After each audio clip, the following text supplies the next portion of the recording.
Shalom Bapak Ibu Saudara yang dikasihi Tuhan. Haleluya. Puji Tuhan saudara, selamat bergabung kembali dalam Cool Online bersama GBI Rayon 17. Saya mengajak setiap kita malam hari ini dimanapun kita berada, mari bersama-sama kita datang kepada Tuhan, kita mau tinggikan Tuhan. Dan saya percaya saat kita datang kepada Tuhan, bila hadirat Tuhan itu boleh mengalir atas setiap kita.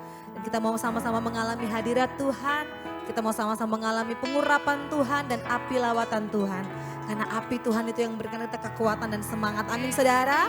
Haleluya. Mari kita bangkit berdiri bersama-sama. Kita berikan tepuk tangan yang meriah buat Tuhan Yesus. Dan kita mau tinggikan Tuhan. Haleluya.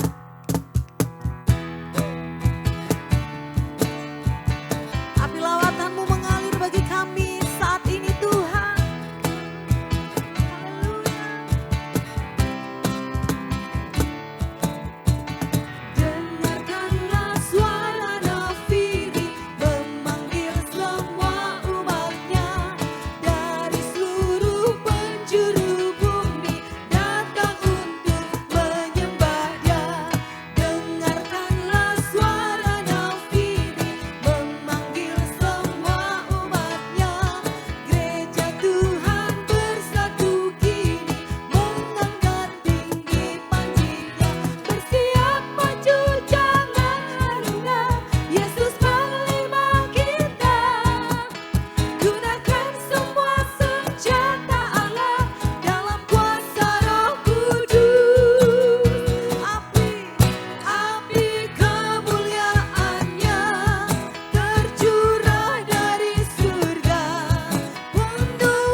Bersyukur Tuhan, terima kasih.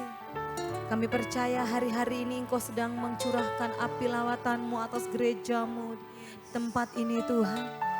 Api Tuhan itu yang membuat kami kuat, bahkan memberikan semangat bagi kami untuk kami terus berjalan dalam kehendak-Mu, bahkan untuk kami melakukan kehendak Tuhan. Terima kasih Tuhan, malam hari ini kami mau ngalami Engkau lebih lagi. Engkau yang kami nanti-nantikan lebih dari apapun Tuhan. Terima kasih Tuhan.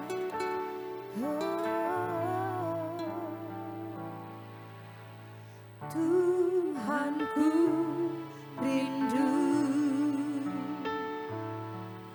masuk dalam hadirat-Mu, jiwaku menanti, bawaku mendekat kepadamu dalam kemuliaan yang kudus. Tuhan, Kau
Ku rasakan kasih-Mu Tuhan, ku rasakan kuasa-Mu Tuhan,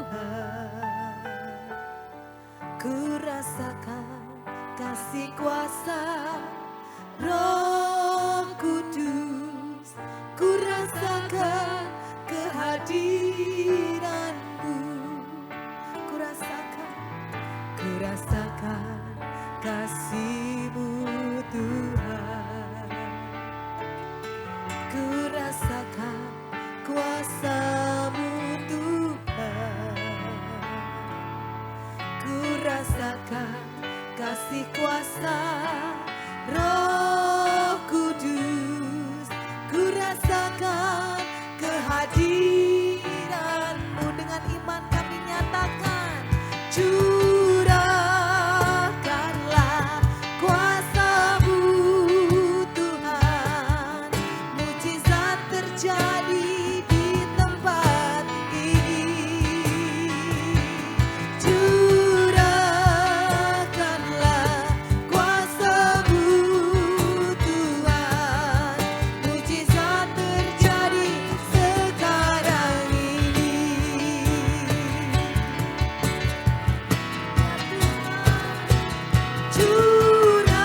Curahkanlah kuasa-Mu Tuhan, mujizat terjadi di tempat ini. Oh, curahkanlah kuasa-Mu Tuhan, mujizat terjadi sekarang. Curahkanlah ya Tuhan. Syaralaba-karalaba, kuasa-Mu Tuhan, mujizat terjadi di tempat ini. Curahkanlah kuasa-Mu Tuhan, mujizat terjadi sekarang ini. Sekali lagi, curahkanlah kuasa-Mu Tuhan, mujizat terjadi di tempat ini. Curahkanlah kuasa-Mu Tuhan, mujizat terjadi sekarang ini. Mujizat terjadi sekarang ini. Mujizat terjadi sekarang ini. Haleluya. Kami percaya Tuhan, saat kami berjumpa sama Tuhan, maka mujizat itu boleh dialami oleh setiap kami Tuhan. Terima kasih, malam hari ini kami mau declare Tuhan, mujizat terjadi di saat ini dimanapun kami berada. Sekarang ini Tuhan, hadirat-Mu Tuhan yang mendatangkan mujizat dalam hidup kami. Terpujilah nama-Mu, terima kasih Tuhan. Sebentar kami mau duduk diam untuk mendengarkan kebenaran firman Tuhan. Kau urapi kami Tuhan, biar firman yang ditaburkan itu hidup Tuhan. Tumbuh dalam hati kami Tuhan, berbuah-buah ya Tuhan. Dan buah-buah itu manis dan boleh dinikmati oleh orang-orang di sekitar kami. Nama-Mu dipermuliakan. Terima kasih firman yang mengajar kami, mendidik kami Tuhan, bahkan menguatkan kami. Itu boleh mengalir malam hari ini. Terpujilah nama-Mu Tuhan, Kau hadir saat ini Tuhan. Atas rumah-rumah kami nama-Mu dipermuliakan. Terpujilah nama-Mu. Kami kembalikan segala pujian, syukur, hormat, kemuliaan hanya bagi Yesus Kristus Tuhan. Haleluya, haleluya. Bersama-sama kita yang diberkati Tuhan, kita katakan amin, haleluya. Silahkan duduk kembali Bapak Ibu Saudara. Shalom, selamat malam Bapak-bapak, Ibu-ibu, dan saudara-saudara sekalian yang dikasihi Tuhan. Malam hari ini menurutku merupakan saat yang begitu indah. Kenapa? Karena Tuhan masih memberikan kesempatan pada kita sekalian untuk menikmati firman Tuhan bersama-sama lewat acara malam ini. Bapak-ibu, saudara sekalian, adapun firman Tuhan yang akan saya sampaikan itu sebagian besar bertitik tolak dari apa yang saya alami, apa yang saya lakukan untuk bertumbuh dalam iman. Ini rasanya sangat penting, bertumbuh dalam iman. Tanpa adanya pertumbuhan, tidak mungkin akan mencapai kedewasaan. Dan kedewasaan itulah yang dikehendaki Tuhan. Itu karenanya malam hari ini saya ambil dari apa yang saya renungkan dulu, yaitu berdasarkan Matius 7 ayat yang ke-21 yang mengatakan seperti ini. Bukan setiap orang yang berseru kepadaku, Tuhan, Tuhan, akan masuk ke dalam kerajaan surga, melainkan dia yang melakukan kehendak Bapakku yang di surga. Nah, bertitik tolak dari ayat ini, saya memahami bahwa betapa pentingnya melakukan kehendak Tuhan. Lalu kehendak Tuhan yang mana? Nah, untuk itu mari bersama-sama sejenak kita berdoa dulu agar firman ini masuk dalam kehidupan kita. Bapa, satu ayat dari firman-Mu yang telah hamba baca, kami sadar bahwa apa artinya kami mengikut Tuhan kalau tanpa melakukan kehendak Tuhan. Bukankah kehendak Tuhan itu merupakan satu kehendak-Mu yang harus kami lakukan agar kami mencapai seperti yang Tuhan inginkan? Karena itu pada malam hari ini Tuhan, berikan kami kemampuan, kekuatan untuk memahami secara benar firman-Mu itu yang menuju ke arah melakukan kehendak Tuhan. Berikanlah kami pengetahuan, berikan kami kekuatan, kemampuan untuk memahami kehendak Tuhan yang mana. Karena itu Tuhan, biarlah kami menikmatinya dan kami hamba-Mu yang harus menyampaikan firman-Mu malam hari ini. Berikanlah kami urapan secara khusus. Karena kami hamba-Mu tidak ada apa-apanya, tidak memiliki kebolehan apa-apa. Kami hanya berserah padamu. Berikanlah kami kemampuan untuk menyampaikan firman ini dengan sangat sederhana, bahasa yang tidak sulit dipahami, agar semua kami yang mendengarkannya cepat menanggapi, cepat memahami, lalu bertekad untuk melakukannya demi kehendak Tuhan. Terima kasih, terpuji nama-Mu Tuhan. Dalam nama Tuhan Yesus kami akan menikmati firman ini. Haleluya. Amin. Nah, seperti tadi yang saya katakan, kehendak Tuhan bukan hanya kita mengerti, bukan hanya kita pahami, bukan hanya kita hafal ayatnya, tapi di luar itu kita harus melakukannya. Tanpa melakukannya tidak ada faedahnya. Maka untuk dapat melakukan secara benar seperti yang dikehendaki Tuhan, saya ingin mengajak kita sekalian malam hari ini merenungkan suatu kisah yang tertulis di dalam Efesus pasal 4. Mulai ayat 11. Begini bunyinya, dan ialah yang memberikan baik rasul-rasul maupun nabi-nabi, baik pemberita-pemberita Injil maupun gembala-gembala dan pengajar-pengajar, untuk memperlengkapi orang-orang kudus bagi pekerjaan pelayanan, bagi pembangunan tubuh Kristus, sampai kita semua telah mencapai kesatuan iman dan pengetahuan yang benar tentang anak Allah, kedewasaan penuh dan tingkat pertumbuhan yang sesuai dengan kepenuhan Kristus, sehingga kita bukan lagi anak-anak yang diombang-ambingkan oleh rupa-rupa angin pengajaran, oleh permainan palsu manusia dalam kelicikan mereka yang menyesatkan, tetapi dengan teguh berpegang kepada kebenaran di dalam kasih kita, bertumbuh di dalam segala hal ke arah Dia, Kristus yang adalah kepala. Dari ayat ini saya dapat mengambil satu arah, yaitu tentang kehendak Tuhan. Kehendak Tuhan di sini tertulis di dalam ayat 13 dan 14 yang berbunyi seperti ini. Sampai kita semua telah mencapai kesatuan iman. Tuhan punya kehendak agar semua anak-anak Tuhan itu memiliki iman yang sama, iman yang satu, kepercayaan yang tunggal kepada Tuhan Yesus Kristus sebagai Tuhan dan Juru Selamat. Sebab kadangkala dalam pelayanan yang saya alami di daerah-daerah agak dalam, kalau mereka coba ditanya, kenapa Bapak atau Ibu kok menjadi orang Kristen? Kenapa? Ya karena sekitar kami, tempat tinggal kami, orang Kristen kalau nggak ikut gimana? Ini berarti belum mengenal Yesus.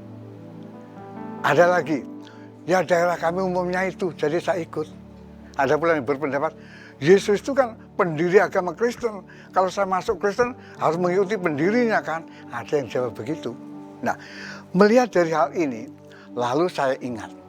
Suatu saat Tuhan Yesus bertanya kepada murid-muridnya, menurut orang banyak, siapakah anak manusia ini?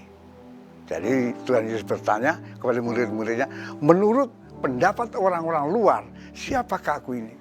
Lalu murid-murid menjawab, Tuhan, ada yang mengatakan bahwa engkau adalah Elia, bahwa engkau adalah salah seorang nabi yang lain, dan banyak pendapat.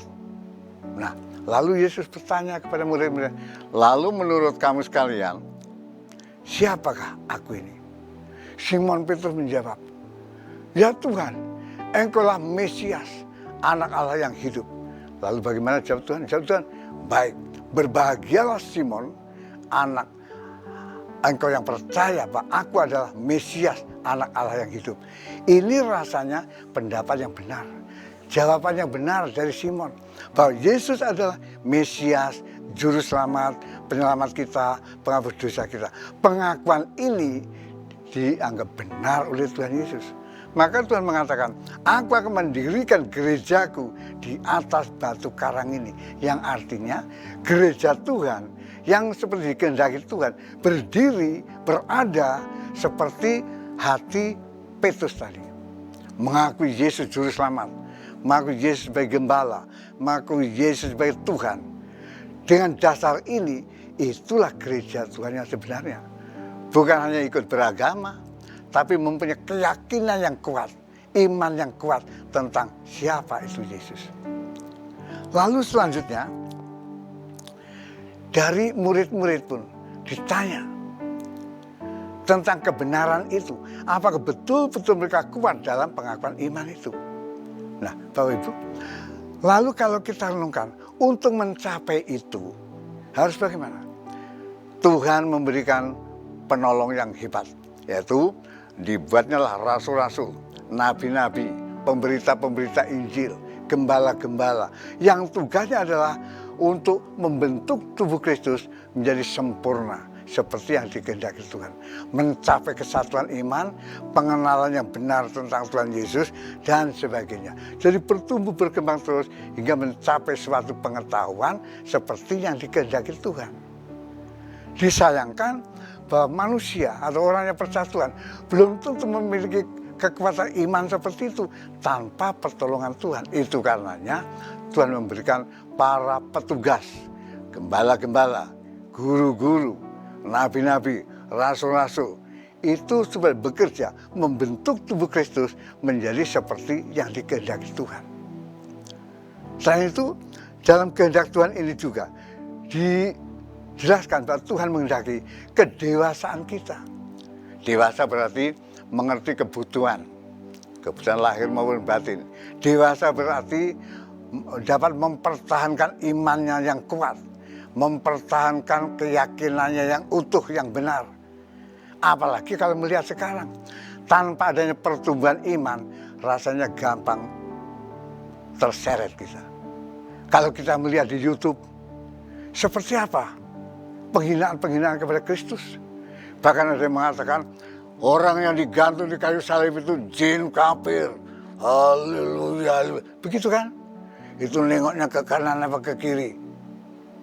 Nah, kalau orang yang tidak punya iman, waduh iya ya, pasti gampang terseret.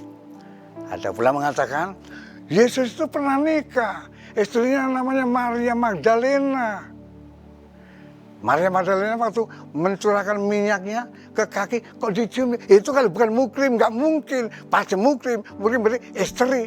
Nah ini, kalau orang yang yang tidak punya iman pada Yesus, apa iya ya? Semua agama kan bagus, tujuannya masuk ke surga, kan begitu. Surga itu belum ada orang yang tahu, itu baru kata orang. Gimana? Itu bisa bimbang. Kalau sifatnya masih anak-anak rohani, tapi kalau dewasa tidak mungkin. Jadi dalam hal ini sangat diperlukan kita mempunyai kegigihan iman. Gambaran saya seperti jadilah ikan seperti ikan laut. Ikan laut yang besar, yang sedang, yang kecil. Kalau kita ambil, kita masak, adakah rasa asin? Tidak. Tidak ada rasa asin. Padahal kehidupan sehari-hari, siang, malam, pagi, petang, tetap ada di tengah-tengah air laut yang begitu asin. Kok tidak asin? Kok tidak terkontaminasi asinnya itu? Padahal hidupnya di tengah-tengah air yang asin. Berarti mempertahankan apa adanya. Begitu pula kita sekalian, campur dengan yang keyakinannya ini, keyakinannya itu, kesukaannya begini, kesukaannya begitu. Kita tidak akan berubah iman kita, kesetiaan kita, ketaatan kita pada Tuhan. Walaupun kita bercampur di tengah-tengah, suasananya seperti itu. Jadi persis seperti ikan laut.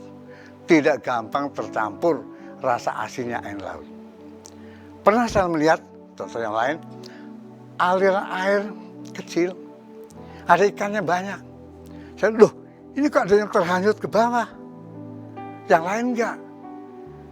Yang bisa-bisa terhanyut ke bawah, ikut aliran air. Yang ini kecil kok malah enggak. Saya ambil yang terhanyut, oh mati.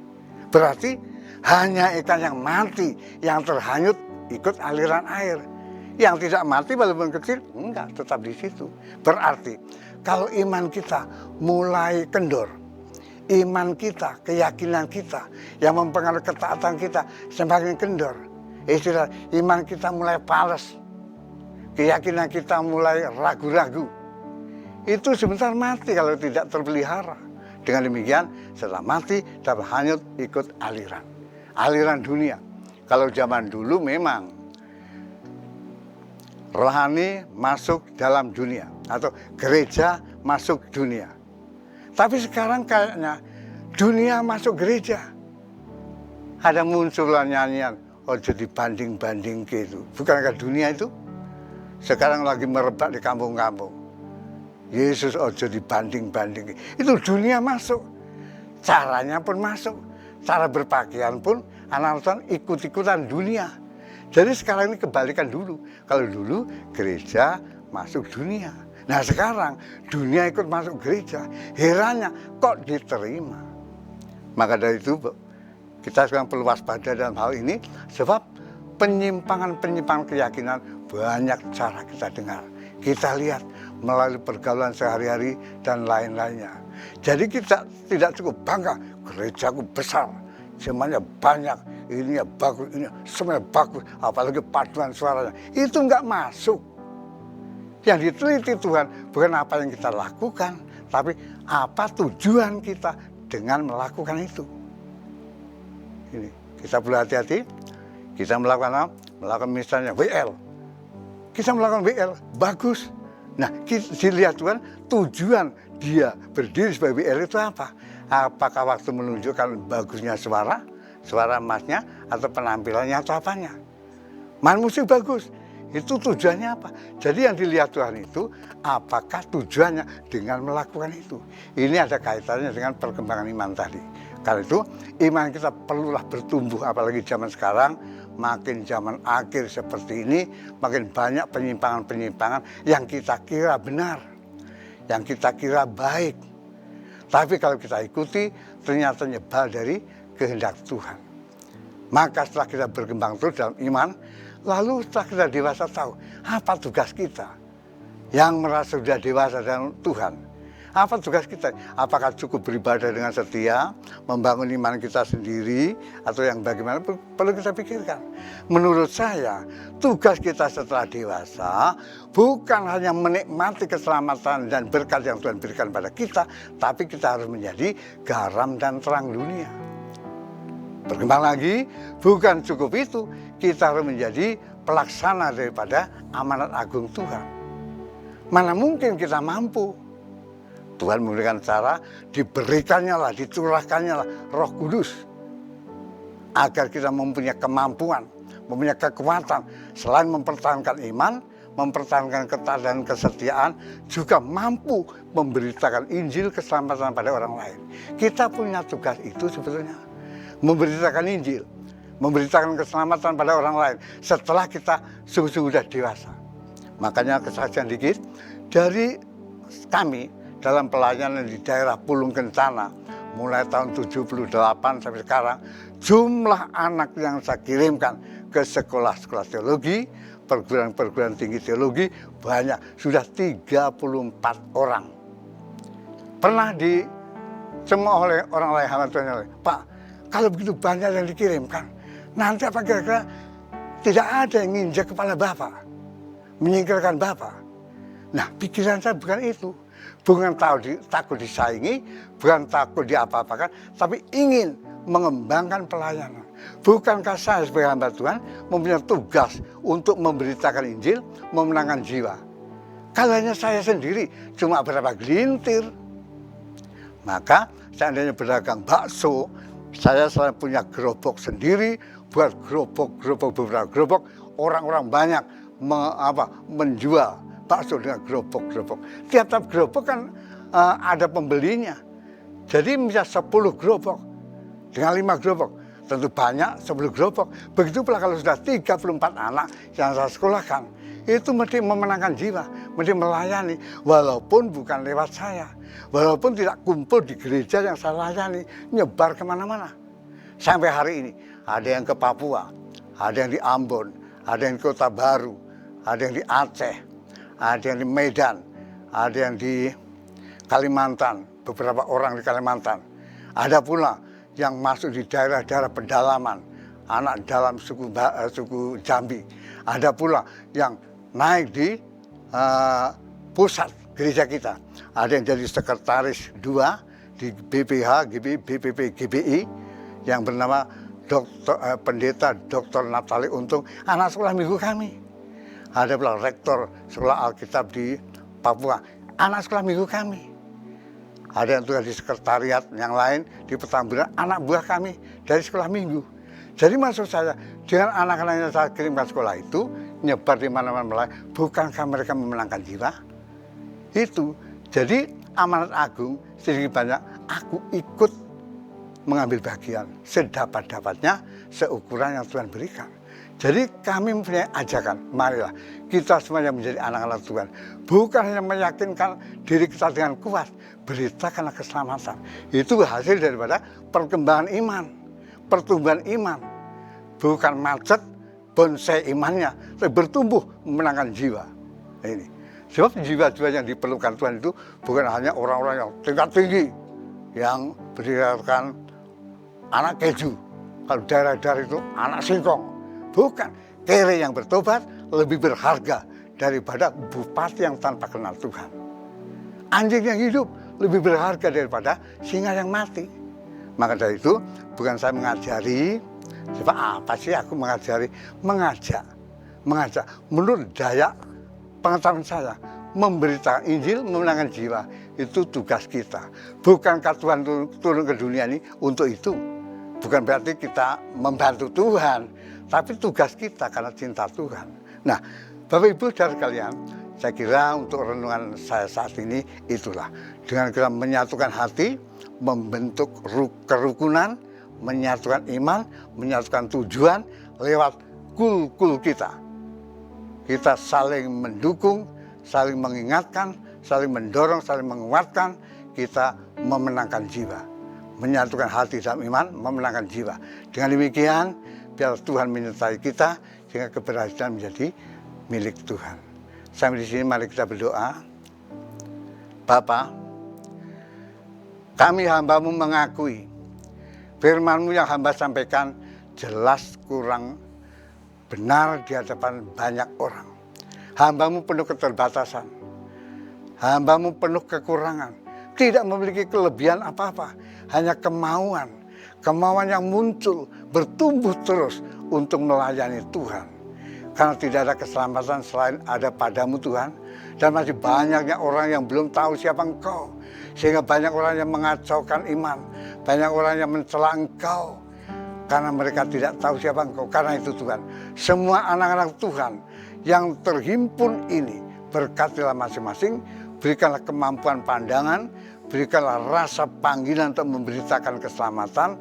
Agar dengan demikian Tuhan, kesatuan kami dalam Tuhan sungguh menghasilkan jiwa-jiwa yang dimenangkan Tuhan. Itulah harapan kami. Memang kami tidak mempunyai kemampuan apa-apa Tuhan. Anak-anakmu ini kami semua ada sebagaimana kami ada. Namun pakailah kami dengan keberadaan kami untuk menyalurkan keselamatan itu pada orang lain. Oleh kuasa Roh Kudus pasti terjadi mujizat, dengan panen jiwa akan dialami. Itulah harapan kami. Dan firman-Mu yang telah hamba sampaikan, tanamkanlah, ajarkanlah, jabarkanlah oleh kuasa Roh Kudus, agar supaya semua pendengar dapat menikmatinya dengan benar dan melakukan kehendak Tuhan. Terima kasih, dan malam hari ini kami akan akhiri renungan ini Tuhan, dalam nama Tuhan Yesus Kristus. Kiranya Tuhan memberkati selalu bagi kami semua. Haleluya. Amin. Selanjutnya Bapak Ibu saudara sekalian, seperti biasa kita yang telah mendengarkan renungan ini, kita perlu mempersembahkan suatu persembahan. Karena apa yang kita miliki itu bukan kita yang punya, tapi Tuhan yang punya. Maka bagiannya Tuhan, marilah dengan penuh kesadaran kita kembalikan pada Tuhan. Karena itu milik Tuhan. Kita hanya terima itu untuk inventaris selama hidup di dunia ini. Nanti setelah kita dipanggil Tuhan, semua ditinggalkan. Apapun itu ditinggalkan. Maka sebelum itu bagiannya Tuhan kita berikan lewat amplop yang telah tersedia. Kita isikan di situ, masukkan di kotak yang disediakan di GBI Malahayati. Selain itu, kita kirimkan lewat nomor rekening yang tertera dalam layar. Itulah sedikit yang saya sampaikan. Kiranya Tuhan memberkati. Ada kurang lebihnya, Tuhan mengampuni. Kita saling bergandeng tangan. Haleluya. Amin. Mari kita cuma berdiri terima berkat dari Tuhan. Bapa, berkat-Mu yang kami nantikan, curahkanlah pada kami sekalian. Agar kami pulang tidak dengan tangan kosong, tapi penuh berkat daripada Tuhan. Maka dalam nama Bapa, Anak, dan Roh Kudus, turun dan tercurahlah berkat-berkat ini. Berkat kesehatan, berkat ekonomi, segala usaha kami untuk mencari nafkah Engkau berkati, sehingga kami selalu tercukupi segala kebutuhan kami. Berkat kemampuan kami untuk memberitakan keselamatan pada orang lain, dan semua itu ada dalam pencurahan kuasa-Mu atas kami dalam nama Tuhan Yesus Kristus. Amin.